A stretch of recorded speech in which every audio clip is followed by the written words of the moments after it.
momen kedatangannya saya minta dimajukan. Jadi kenapa saya minta di bulan Mei? Karena saya ingin memberikan fans Inter di Indonesia.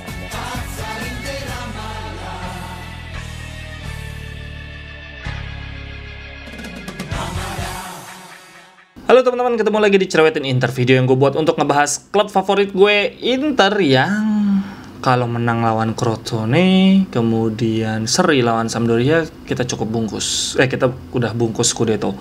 Gue jadi lupa, di video sebelumnya, kita tuh cukup 9 poin menuju Scudetto, tapi karena Milan kalah, kemudian Atalanta seri ya, pertandingan terakhir kita jadinya cukup 4 poin lawan Crotone dan Sampdoria.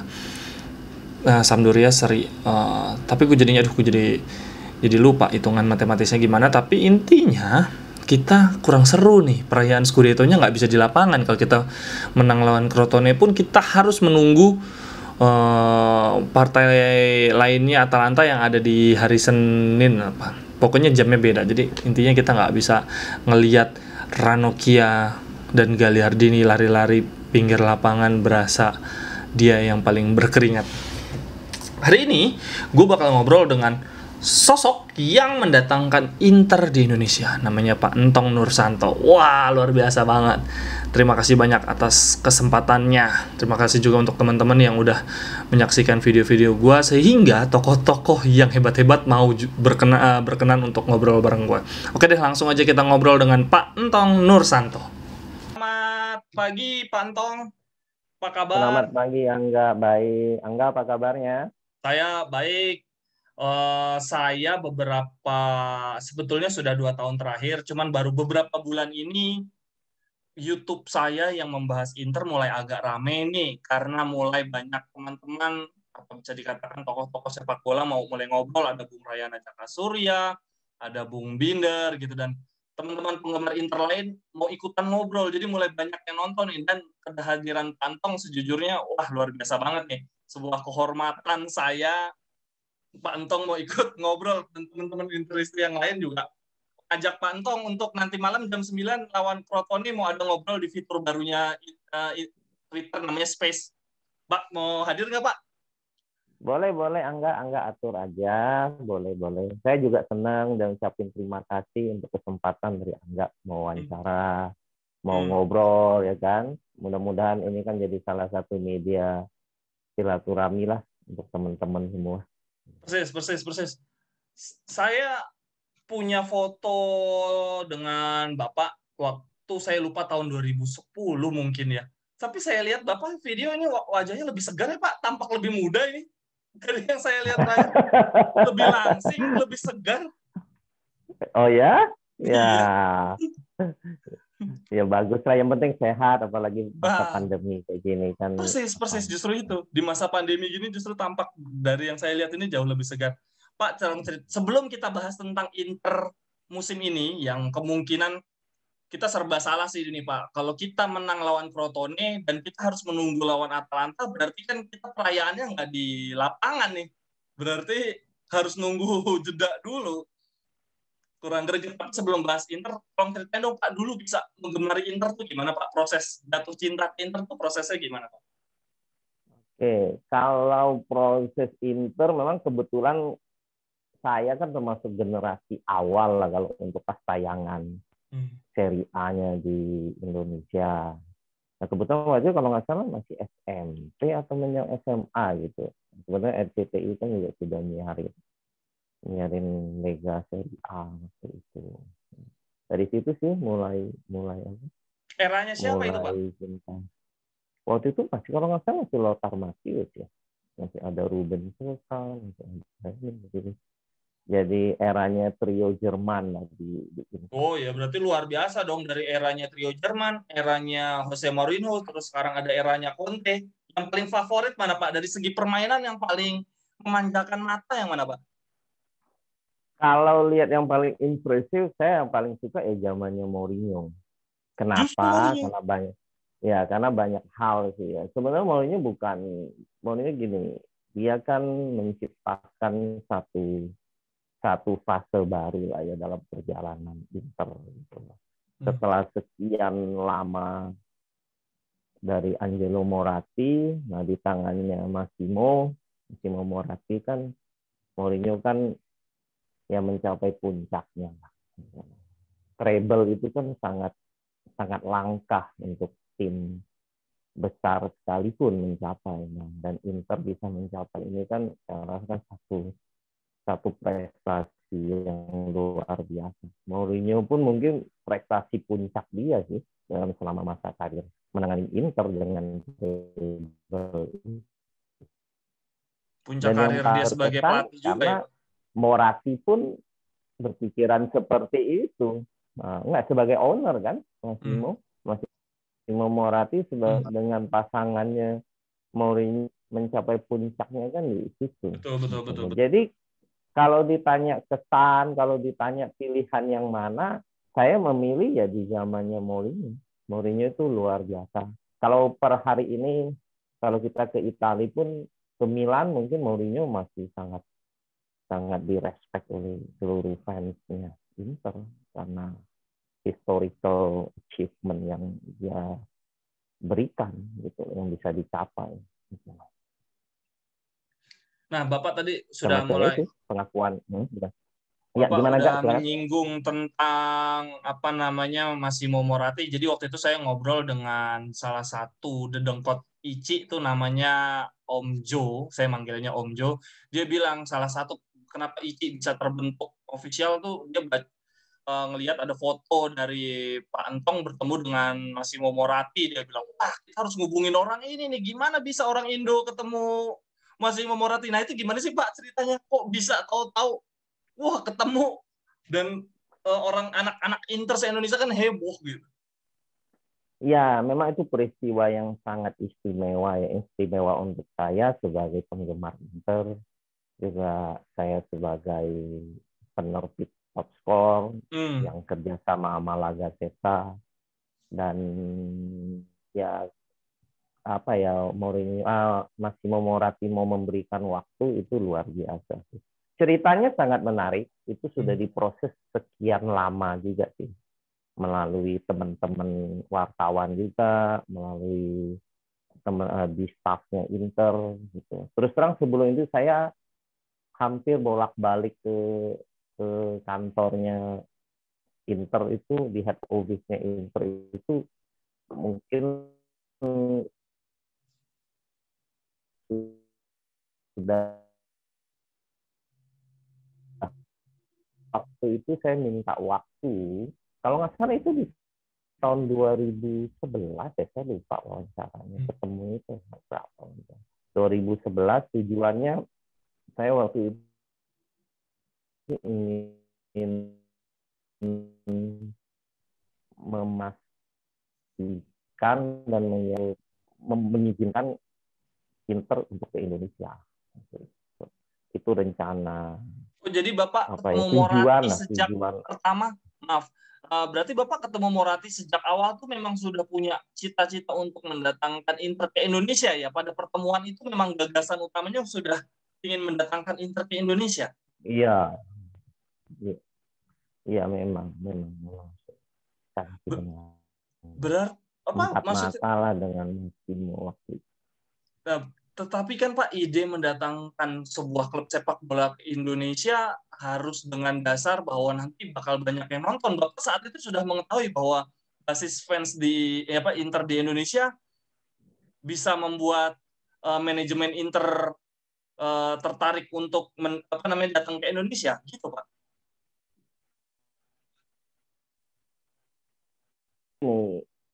Inter itu sangat unik. Uniknya kenapa? Karena dia dimiliki oleh Massimo yang memang yang punya latar belakang latar belakang keuangan yang pada saat itu ya yang cukup baik, dan dia juga pemilik yang punya passion, yang punya darah Inter yang menurut saya sangat mendarah daging. Massimo Moratti adalah sosok owner klub yang benar-benar menjadikan Inter itu sebagai bagian dari keluarga beliau dan merupakan satu kebanggaan. Jadi tanda kutip tujuan bisnis dalam memiliki Inter, Moratti itu sangat jauh dari itu. Idealisme dia, kecintaan dia akan Inter, meneruskan tradisi bapaknya dan membuat bangga keluarganya, dan dia mendapatkan estafet sebagai pemilik Inter. Tujuan besarnya adalah ingin membesarkan Inter dan memori bapaknya itu bisa dia capai. Tujuan besarnya itu, dan memang menurut saya itulah yang paling ideal. Pemilik klub yang paling ideal, yang paling jujur, ya memang harus seperti itu. Tidak menjadikan klub sepak kan bolanya sebagai lahan bisnis ya Pak? Bisnis utama, bukan untuk mengambil uang gitu ya Pak?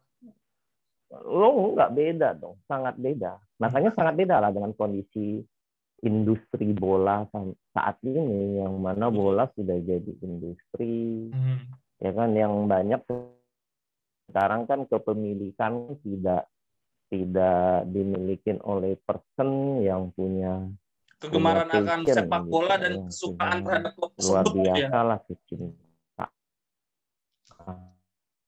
klub bola. Ya, agak putus-putus suaranya. Halo? Ya Pak, maaf, ini tampilan Bapak juga tadi agak putus-putus. Semoga nanti pas video nggak terlalu mengganggu. Oke Pak, tolong ceritakan dong Pak, proses mendatangkan Inter gitu Pak, tahap demi tahap Bapak setelah bertemu gimana gitu, boleh nggak Pak? Biar kita pengen tahu aja. Kalau saya jujur tahu-tahu datang aja, tinggal beli tiket nonton. Maksudnya seberapa kok bisa ada orang yang mendatangkan Inter dan kemudian nggak bisa datang, belum bisa ada yang bisa datengin lagi nih. Sesulit apakah gitu menyediakannya, menjamu mereka, menyediakan hotelnya gitu, seberapa complicated sih Pak? Ya, pertama proses untuk mendatangkan ini juga termasuk pekerjaan, salah satu pekerjaan yang paling sulit ya. Karena apa? Pertama, nama Indonesia sendiri pada saat itu, berarti di era awal-awal 2010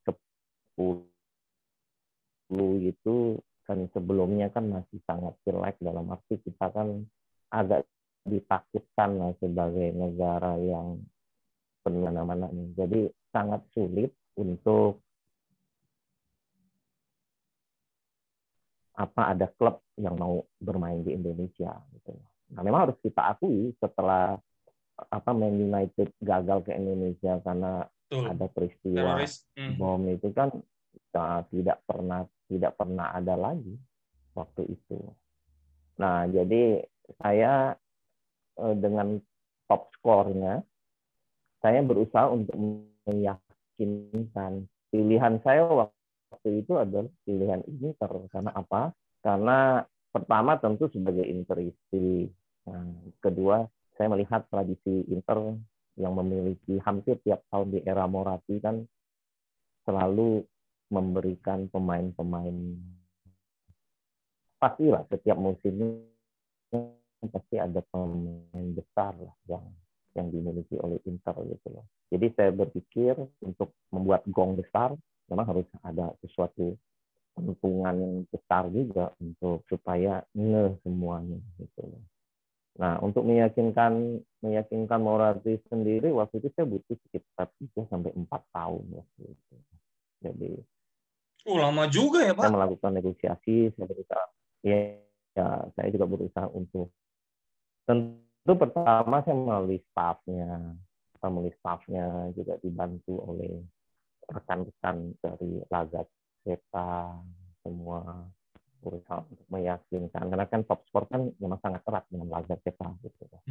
Nah, pada waktu meeting, kalau nggak salah setahun sebelum Inter datang, itu Moratti secara empat mata memang dia sangat terkesan lah ya dalam pertemuan dalam pembicaraan dengan saya waktu itu. Jadi dia sempat bilang, oke, Tong kalau memang misalnya mau mendatangkan, kalau mau akan segera saya kabarin itu.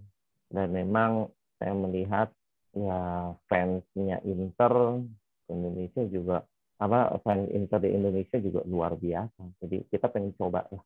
Apalagi saya berhasil meyakinkan dia untuk melepaskan jauh-jauh lah pemikiran ada bom dan sebagainya gitu. Nah,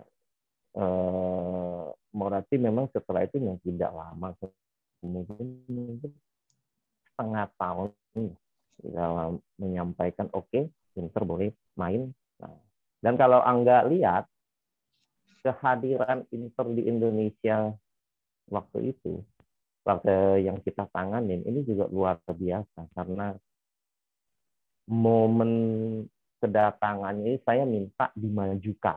Jadi kenapa saya minta di bulan Mei? Karena saya ingin memberikan fans Inter di Indonesia dan sepak bola, insan sepak bola di Indonesia untuk mendatangkan dalam squad yang penuh, yang utuh gitu. Karena biasanya mereka kan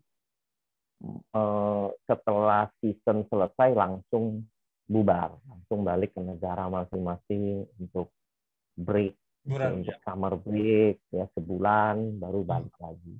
Nah, saya waktu itu minta ke manajemen, saya ngomong ke Ernesto, tolong diituin dah, tolong kita bikin agak unik, kita usahakan ini sebelum break pemain. Kenapa? Karena saya mau utuh, pemain-pemain itu semua datang dalam squad penuh. Nah, waktu itu permintaan ini juga agak jarang gitu. Nah, dipelajarin sama mereka, oke, untung boleh kalau kayak gitu. Nah, supaya lengkap Indonesia ya. Nah, kebetulan pemain Asianya yang nggak bisa kan waktu itu mungkin lagi ikut persiapan Piala Dunia. Makanya Yuto waktu itu tidak bisa gabung. Gitu. Cuman Yuto sama ada berapa ini saya lupa. Tapi skuad penuh itu hampir 50% skuad penuh itu datang ke Indonesia. Nah, dan juga saya waktu itu juga minta pertandingan dalam beberapa kali itu ya, karena saya ingin memberikan kesempatan ke pemain Indonesia sih untuk merasakan ini loh, kalau bermain dengan profesional tim Eropa, salah satu tim dunia ini seperti itu. Nah, dan yang paling menarik, saya juga meminta manajemen Inter untuk memberikan izin membawa semua trofi penting. Makanya saya nggak tahu Angga sempat foto nggak ada di museum di ada, luar. Seharusnya saya di GBK itu kan ada Piala Champions yang dibawa, Piala Eropanya dibawa, Piala Super Copa mungkin dibawa juga. Nah, jadi itu permintaan khusus yang memang diizinkan. Nah, ini memang satu luar biasa. Dan semua itu memang harus seizin Moratti, atau tidak. Nah, makanya boleh dibilang saya berani memberikannya dia mungkin kalau Inter mengadakan tour ke negara lain ya mungkin tidak akan sekomplit, apalagi membawa trofi sampai ada 3 jenis dan banyak, karena itu memang satu ikatan kekeluargaan sih sebenarnya antara Moratti dengan saya untuk memberikan izin kayak seperti itu. Jadi ya kita boleh berbangga lah, kita boleh bahagia bahwa Inter 2012 yang lalu adalah Inter yang memang sangat komplit lah yang diberikan untuk kita gitu.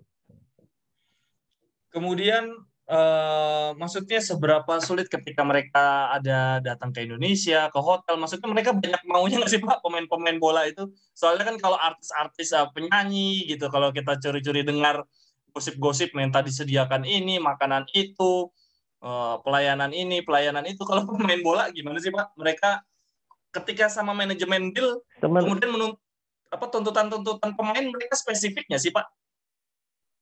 Enggak, Kalau menurut saya sih manajemen Inter sangat kooperatif, sangat apa ya, sangat sangat keluarga lah. Jadi apa yang kita minta juga mereka penuhin dan juga tidak neko-neko.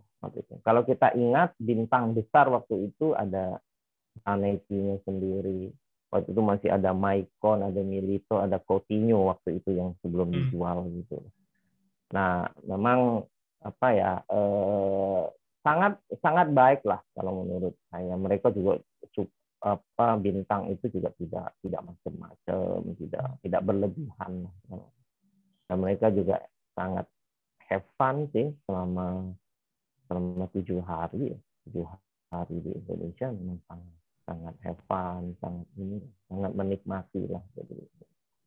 Jadi di samping itu kan kalau nggak salah kan kita juga bagi-bagi ada acara kegiatan amal juga. Jadi kita ada kegiatan di panti asuhan untuk anak cacat atau apa. Kita juga membagi beberapa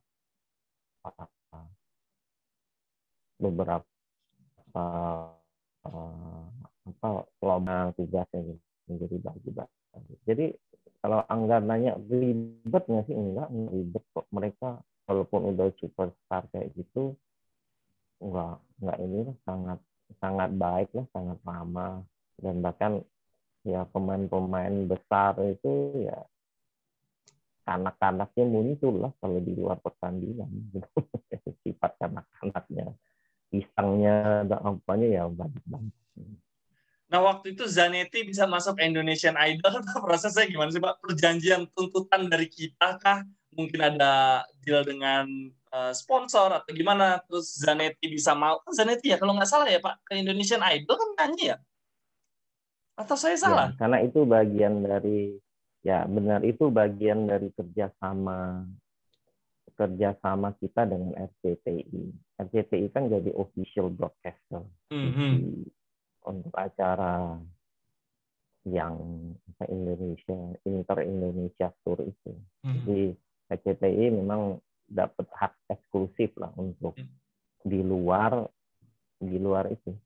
pertandingan resmi. Lalu Bapak sebagai tokoh yang berpengalaman mendatangkan klub besar ke Indonesia, sebetulnya apa sih yang menyebabkan kok nggak bisa ada lagi yang datang gitu, Pak? Mengapa Indonesia sulit banget mendatangkan, padahal dari sisi penonton, antusiasme sepak bola, mungkin dari segi kemampuan membeli tiket kah, atau gimana sih, Pak, yang bikin sulit sekali? Anggap saja lagi nggak ada pandemi deh, kan juga belum tentu datang, atau gimana sih, Pak, sebetulnya? Ya memang agak aneh juga sih ya. Saya juga nggak tahu. Ya mungkin lebih banyak pertimbangan bisnis ya. Kalau untuk yang mendatangkan satu. Terus kedua juga ya ada ketertakutan mungkin ya Mas ya ke Inter. Dan kalaupun mereka datang itu kan bukan tujuan utama. Mungkin sudah ke beberapa negara atau akan ke beberapa negara. Jadi cuma sekedar mampir, formalitas, dapat pertandingan, mereka dapat fee dan sebagainya. Ya, jadi kalau Angga tanya kenapa, ya banyak faktor sih. Pertama mungkin faktor bisnis dari promotor yang mau ngedatengin, satu. Kedua, ya mungkin dari pertimbangan klub juga Indonesia, apakah aman, nyaman, dan sebagainya. Itu juga menjadi ukuran mutlak. Oh ya, satu pembeda lagi yang Inter ke Indonesia itu kan khusus hanya ke Indonesia. Jadi Inter tidak mampir ke negara mana dan memang eksklusif kehadirannya hanya untuk di Indonesia. Sekali jalan ya, jadi, bukan mereka sedang tour de Asia ya, gitu ya? Enggak. Bukan Asia Tour. Makanya kita nama Indonesian Tour kan, Inter Indonesia Tour. Sekaligus mengangkat nama Indonesia. Dan memang terbukti sih setelah itu banyak sekali tawaran ke saya untuk ngedatengin klub besar lain seperti Barcelona. Barcelona itu sudah sempat kontak saya. Ayo Kong datengin kami dong. Kami sangat senang nih melihat keberhasilan Entong untuk bawa Inter ke sini. Wah, kami sangat inilah gitu loh. Barcelona terus ada tim lagi saya lupa. Ya itu sih. Memang sebenarnya peluang sudah dibuka gitu dengan keberhasilan Inter. Tapi ya sekali lagi ya momentum itu ya tidak terjadi lagi setelah itu. Jadi ya inilah apa lebih ke ini, apalagi setelah pandemi ini kan saya nggak tahu sih industri bola akan seperti apa, recovery-nya secepat apa, terus owner klubnya seperti apa. Jadi ini kan pasti akan ada efek yang berdarah-darah sih menurut saya untuk klub yang Betul-betul. inilah. Berbicara tentang bisnis sepak bola, kalau saya nggak tahu Bapak seberapa mengikuti, sebetulnya ke depan ini idealnya gimana sih Pak dengan dinamika apa politik ekonomi di Cina tuh, kita tuh sedang dalam kondisi apa sih Pak Inter? Kita cari pemilik saham lagi kah? Minority saham kah? Atau gimana sih Pak sebetulnya? Kan Ya, curi dengar kita sedang mencari pemilik orang yang mau membeli saham atau gimana sih Pak? memang industri bola sebagai industri memang sudah sangat mempengaruhi lah ya, mempengaruhi bentuk penampilan penampilan bola itu sendiri gitu. Hidup dari penghasilan utama dari ini kan sebenarnya kan dari TV rights, dari sponsorship, mungkin dari pemasukan Champions League, nah, itu kan pemasukan utama mereka. Nah, Moratti waktu dalam wawancara dengan saya juga sempat menanyakan hal yang sama waktu itu, karena kan saya melihat waktu itu Manchester City sudah dibeli sama Arab, terus kalau nggak salah ada satu lagi apa MU juga itu sudah dibeli. Saya sempat menanyakan juga gitu. Kira-kira pertanyaan saya sih sama lah ya Angga, dan gimana nih ke depan industri bola sebagai industri, antisipasi mana? Berarti itu kan sekitar 10 tahun yang lalu gitu loh. Moratti juga bakal makin berat sih industri bola gitu loh. Secara implisit dia juga melihat kalau harus bersaing dengan seperti Manchester City yang unlimited ini memang agak berat gitu. Dan juga harga setelah Manchester City kan harga para pemain kan menjadi naik kelas banget gitu loh. Jadi kalau klub yang tidak punya kemampuan keuangan yang mumpuni untuk kelas-kelas klub sebesar Inter, MU, City, saya rasa bakal kedodoran sih untuk menjaga kehidupan klub atau apalagi berbicara prestasi. Jadi tanya Angga sangat relevan. Contoh Suning nih ya kan, kita bicarakan ownership yang terbaru kan Suning. Satu-satunya kondisi yang masih membuat Suning bertahan karena Kang senior itu cukup dekat dengan Presiden China Xi Jinping. Nah, mungkin antar mereka masih memberikan izin aja kan presidensi untuk Kang junior. Kalau enggak ya udah pasti harus jual, karena China sendiri kan tidak mau ada investasi di luar, ekspansi kapital yang luar biasa yang keluar dari China. Mereka tidak mau, apalagi yang bernama industri bola.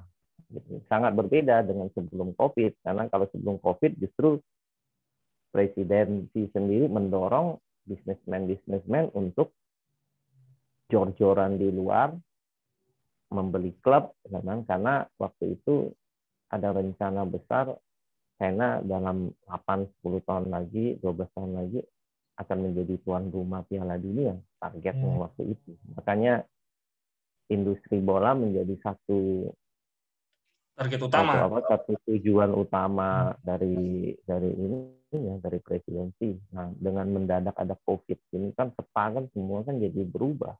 Dan memang Suning kelihatannya juga sangat kedodoran kan dari sisi pendapatan induk bisnis mereka di China, ya kan, apalagi mengelola kelas sebesar Inter tentu tidak mudah lah, pasti butuh modal besar.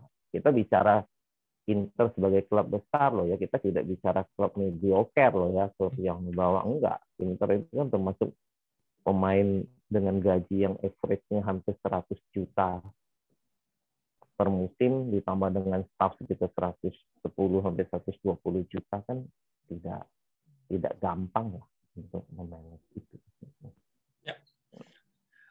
Kemudian Pak, saya ada titipan pertanyaan dari beberapa teman Interklub Indonesia minta saran, katanya sebetulnya apakah ada nggak saran atau pendapat bagaimana sih sebetulnya fanbase yang ya menurut Bapak aja, saya bingung membahasakannya. Mereka bilang itu pertanyaan dong buat Kantong, saran untuk Interklub Indonesia gitu Pak.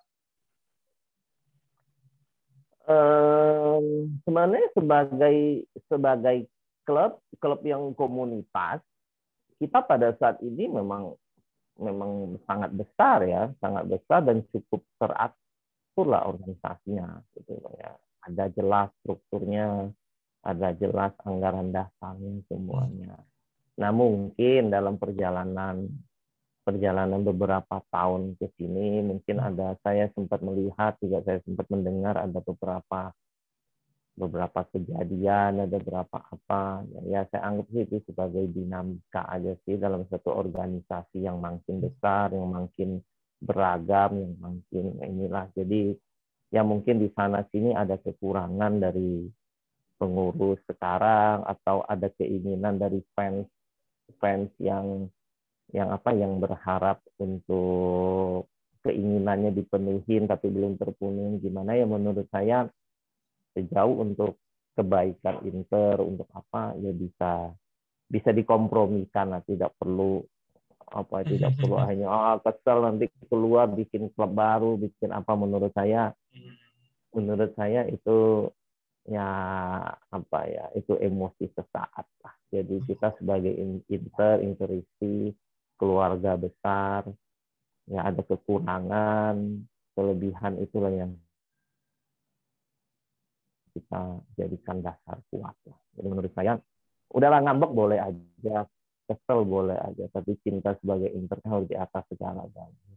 Dan nggak ada salah, nggak ada rugi lah, karena ICI kan sudah jadi official fans club yang diakui oleh Inter. Jadi nggak mungkin juga kalau kamu bikin klub tandingan, fans klub tandingan bisa bikin kita.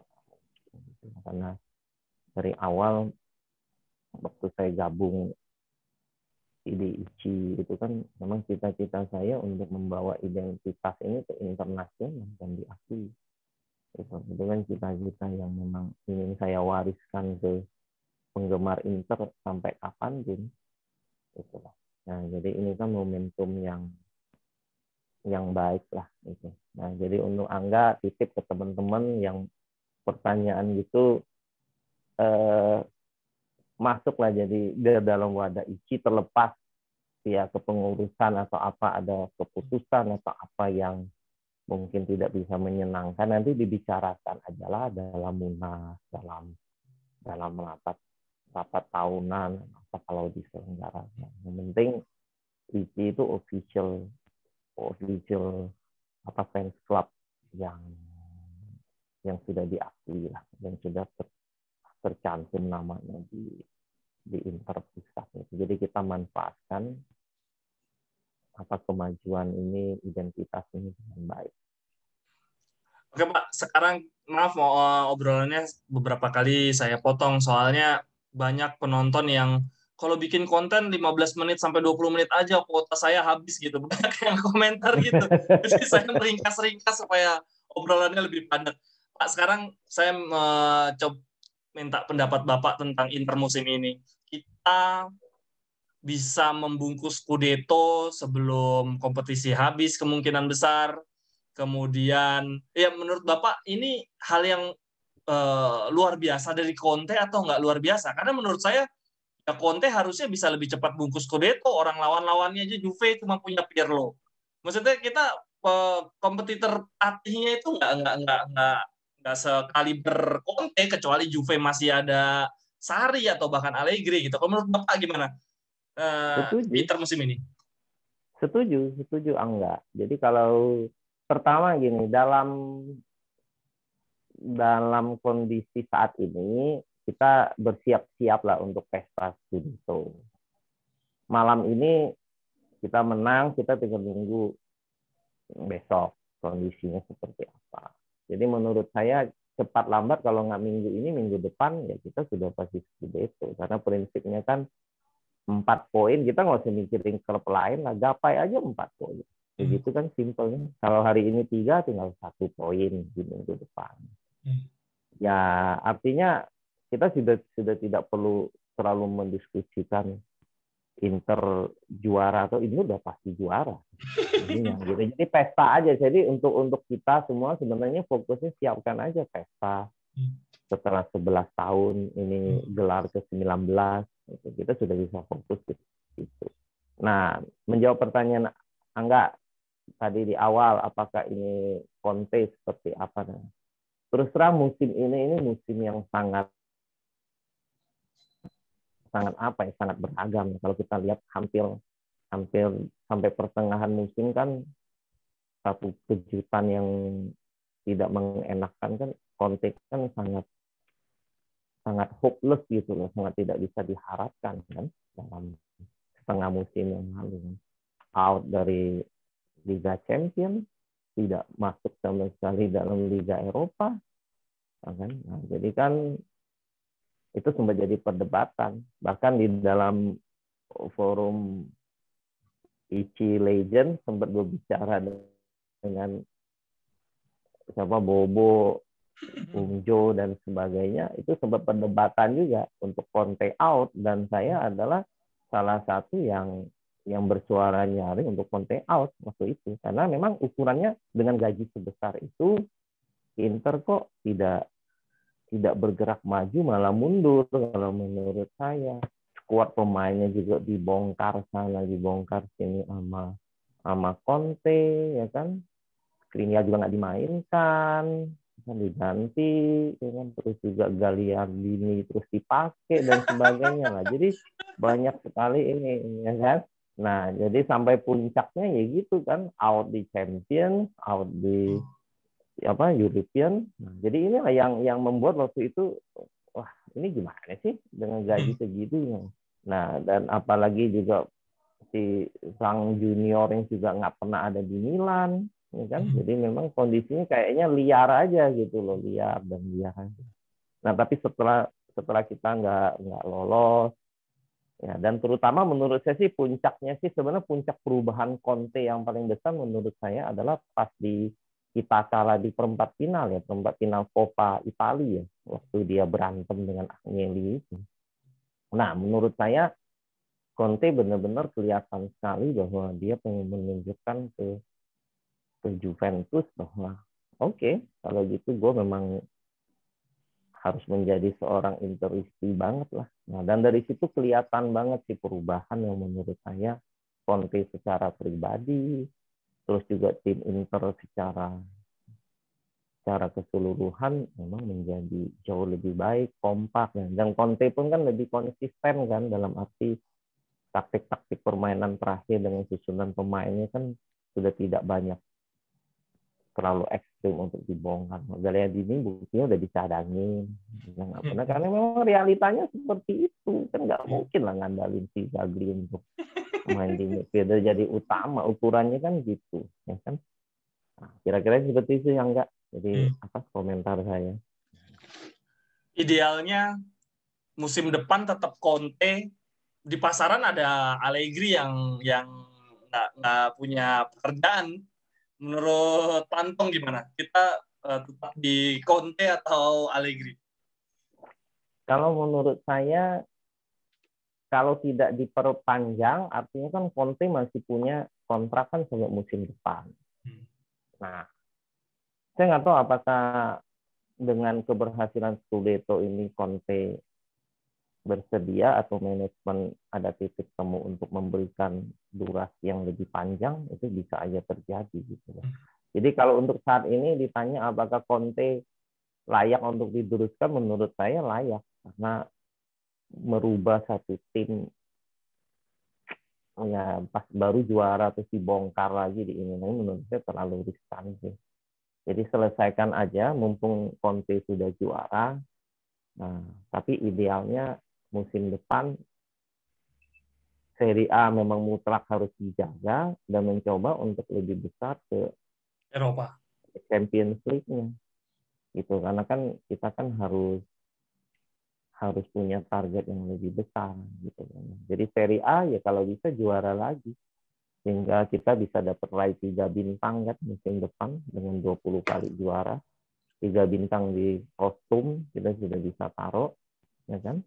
Nah, sekaligus juga di Champions League ini. Cuma memang kan Conte kan punya catatan buruk kan di Champions Nah, League. itu dia.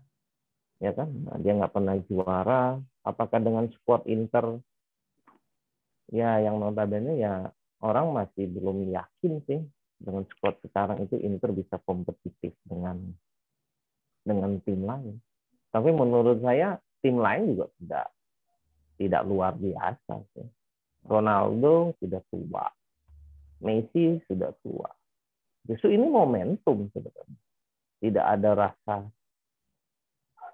ketertakutan yang tinggi sebenarnya. Setiap klub punya pemain plus minusnya.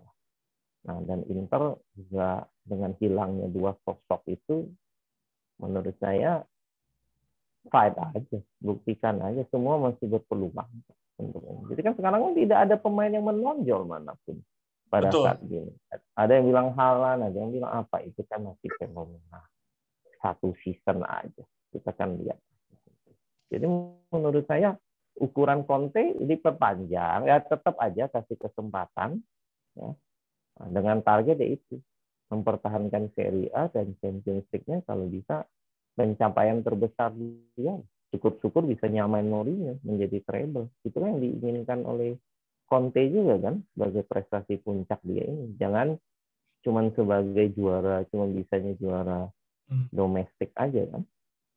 Tapi menurut saya kalau untuk ukuran domestik sebetulnya pembuktian Conte akan ada di musim depan. Kalau saya baca-baca, Allegri menghangat ke Juve, Sarri menghangat ke Roma, Spalletti menghangat ke Napoli. Maksudnya pelatih-pelatih kaliber Serie A musim depan mulai ngelatih lagi nih. Maksud Allegri, Sarri yang tahun ini nggak ada gitu. Kalau tahun ini kan kayaknya Conte harus nggak punya pelatih selevelan dia. Mancini ngelatih timnas gitu.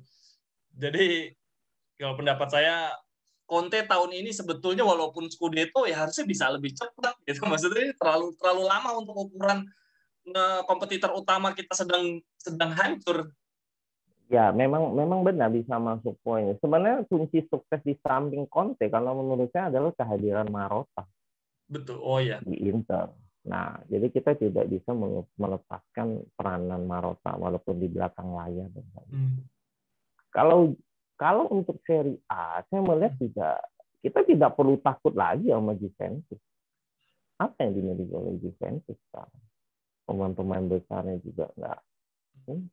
Jadi kita lah sebenarnya yang paling kuat kalau kita percaya akan filosofi itu. Allegri menurut saya juga pelatih yang belum terbukti lah. Ya kan dia juga karena Juventus itu begini. Juventus itu kan sampai sebelum pandemi ini kan adalah tim yang sangat mengakar. Mengakar dalam prestasi juga kan tidak boleh kita pungkiri juga pengaruh dia di federasi sepak bola itu kan juga sangat kuat gitu. Plus minus tentu ada keistimewaan lah yang mereka miliki, suka nggak suka. Mungkin penggemar Juve bisa protes, ini enak aja nuduh Juventus dapat keuntungan dari wasit. Tapi memang kenyataannya gitu. Juventus itu adalah klub yang paling diuntungkan. Seringkali wasit itu sering berkontroversi kalau terkait dengan Juventus. Gitu. Nah, makanya dengan pengaruh Marotta, kita lihat kan tahun ini kan musim ini kan lebih berimbang gitu. Nah, dan dominasi Juventus kan kalau menurut saya baik dari sisi pemain, dari sisi apa, enggak lah. Juventus kalau mereka tidak berbenah di musim depan akan menjadi nama juga. Akan ketinggalan di sana sini. Akan menjadi ya historical cerita aja bahwa mereka pernah menjadi besar. Mereka pun punya PR besar untuk merubah. Kalau mereka enggak ini, gini-gini. Pemain mana yang bagus dari yang mereka miliki saat ini? Kalau pelatih taruh misalnya Allegri balik atau apa, saya juga masih meragukan kan Allegri. Dan saya adalah saya termasuk satu yang menentang Allegri masuk ke Inter. Oh iya. Kalau menurut saya, iya, karena menurut saya Allegri masih ada lah yang lebih baik dari Allegri untuk Inter gitu. Nah, cuman sekali lagi kan Allegri bisa sukses karena ada Marotta di Juve. Dan nah, jadi kalau menurut saya pilihan sang junior terhadap manajemen dengan Marotta memimpin dari sisi manajemen dari situ sudah sangat besar. Karena memang kita butuh sosok itu sih pada saat kayak gini yang punya pengaruh di federasi, yang punya pengaruh di agen pemain. Marotta itu kan sangat terkenal. Dia itu karena karakteristik Italia banget atau memang sepak bola secara umum sih perekrutan tokoh-tokoh di luar lapangan itu sebegitu vitalnya gitu. Apa ini memang karakter Italia banget sebenarnya untuk ada pengaruh-pengaruh non teknis itu sampai faktornya Marotta itu begitu besar. Itu kalau Pak Antong kalau pengalaman saya sih memang ya mafia itu ya tetap ada, kental. Sama lah seperti di Indonesia. Kita tahu lah siapa lah pemain-pemain utamanya. Jadi di ini pun ada. Cuman itu kan agak ya kalau dibuktikan nanti diproses jadi itu gitu loh ya kan. Nah, jadi dengan masuknya Marotta, ini menurut saya bagus sekali pilihannya. Minimal untuk awal-awal era kepemimpinannya, Sang dia butuh sosok itu sih, sehingga Inter bisa on track, bisa bangkit, bisa ini. Karena bayangkan juga sih di zamannya Moratti mematahkan nominasi Juventus kan sangat sulit gitu, apalagi sudah rekrut pemain mahal aja. Moratti sangat kesulitan kan. Nah, baru setelah dia membeli sahamnya Telkom Italia, terbongkarlah kasus penyuapan para wasit ini si botak itu namanya saya tiba-tiba lupa, petinggi Juve itu siapa waktu itu Mogi gitu ya kan. Makanya terungkap kayak gitu kan Calciopoli ini, barulah Inter bisa juara kan setelah itu. Kalau tidak kan sangat sulit. Nah, hal-hal kayak gitu suka nggak suka harus kita akui di dalam federasi, di dalam ini. Sekarang ada nggak? Masih ada. Cuman cara mainnya bagaimana, ininya bagaimana, itulah kan yang agak sulit dibuktikan. Dan sosok Marotta minimal bisa meminimalisir kan menurut saya hal-hal yang terkait non teknis gitu. Bisa lah minimal orang agak segan lah dengan Marotta. Wasit kan gue kan tahu juga rahasia lu. Sekarang gue di Inter, lu masa mau ngerjain kan gue tahu nih. Kira-kira non teknis seperti itu. Dan Marotta juga punya kelebihan, dia punya hubungan yang sangat baik sih dengan super agent, dengan para pemain. Jadi ya kelihayan Marotta dalam rekrut pemain sih kita acungin jempol. Dia memang mastermind lah kalau untuk terlepas mungkin ada pemain yang dipilih efektif atau tidak, itu terlepas dari itu, tapi cara merekrut, cara apa ini jangan joro-joro Depo, Marotta tepat. Oke deh Pak Antong, saya rasa sudah cukup, saya juga nggak mau mengganggu waktunya Pak Antong terlalu lama, mengganggu kesibukan. Terima kasih banyak atas kesempatannya, sehat selalu untuk Pak Antong. Nanti saya share link untuk ngobrol-ngobrol di Interspace dengan teman-teman Inter lainnya. Ya, makasih banyak juga untuk waktunya, Angga. Kita sampai salam ke teman-teman ya. Ya, baik. Kita rayakan Inter Studio itu. Siap. Nanti kita mungkin bisa susun waktu ketemu. Yang penting jaga kesehatan, sehat semua. Terima kasih Pak Antong. Salam untuk keluarga, sehat selalu untuk semua. Ya, Forza Inter. Forza Inter. Wih, keren bro, Pak Antong bro. Dulu gue cuma bisa foto bareng, sekarang ngobrol.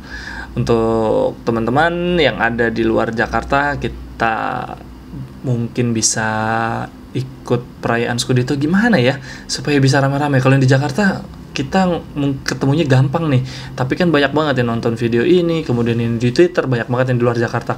Oh ya, nanti jam 9 waktu Indonesia bagian Barat, kita ada ngobrol-ngobrol di Interspace. Linknya gue taruh di kolom deskripsi.